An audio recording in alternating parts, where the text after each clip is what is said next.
Entraînement. J'étudie efficacement un dossier de documents, niveau seconde.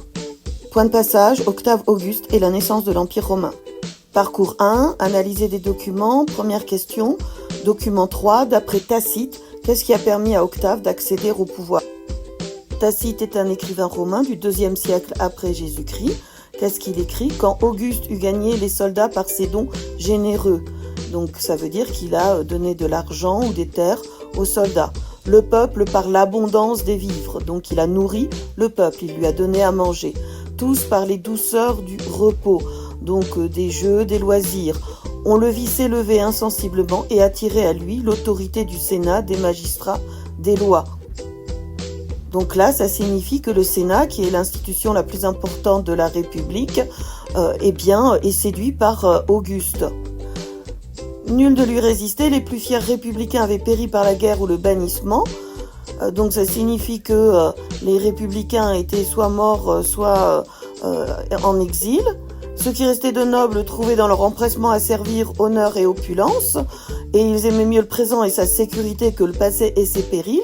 Donc les nobles préfèrent des honneurs même s'ils n'ont pas le pouvoir, et ils apprécient qu'Auguste mette fin à la guerre civile, le passé.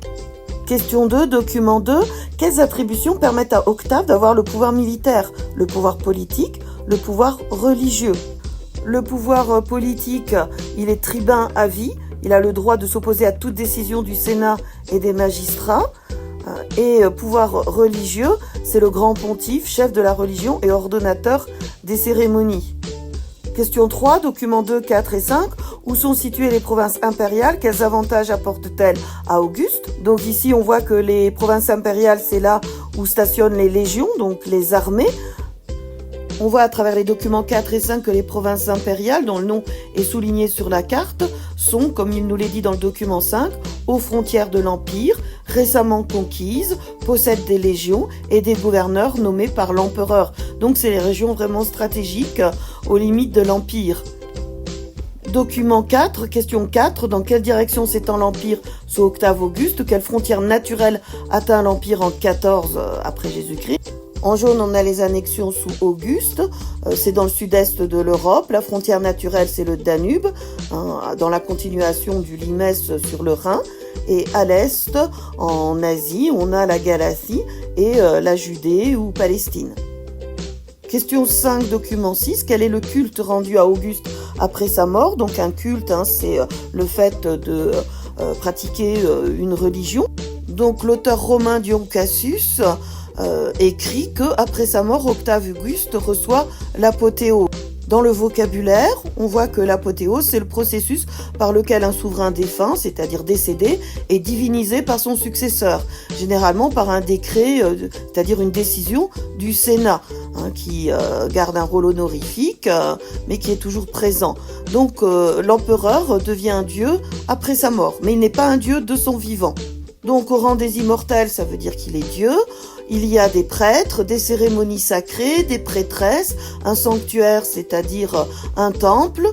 Donc il y a un véritable culte de l'empereur. Le parcours 2 nous invite à rédiger une fiche biographique. Le document 1 nous aide à rédiger cette fiche biographique. D'abord, il est né en 63 avant Jésus-Christ. On peut compléter en indiquant qu'il est mort en 14 après Jésus-Christ. On fait une recherche sur Google. Il fait partie d'une famille de patriciens, c'est-à-dire de riches romains. C'est le petit-neveu et fils adoptif de César. En ce qui concerne son œuvre, c'est d'abord un chef militaire. C'est ensuite un chef politique qui se fait attribuer par le Sénat et le peuple romain un pouvoir presque total en moins 27. Il réussit là où Jules César avait échoué parce qu'il préserve l'apparence des institutions républicaines. Et c'est ainsi que naît l'Empire ou Principat. Enfin, il consolide les frontières de l'Empire, embellit Rome par de nombreux monuments. C'est ce que l'on va appeler la Pax Romana, la paix romaine. Et après sa mort, il devient donc un immortel, on lui voue un culte, c'est l'apothéose, et Tibère, qu'il a adopté, lui succède. Donc pourquoi on met en avant Octave Auguste, Auguste étant le titre honorifique décerné par le Sénat à Octave en 27 avant Jésus-Christ, qui lui donne un caractère sacré et tous les empereurs le porteront? Eh bien c'est parce que c'est le premier empereur romain. Jules César s'était proclamé dictateur, mais il avait été assassiné pour avoir voulu renverser la République.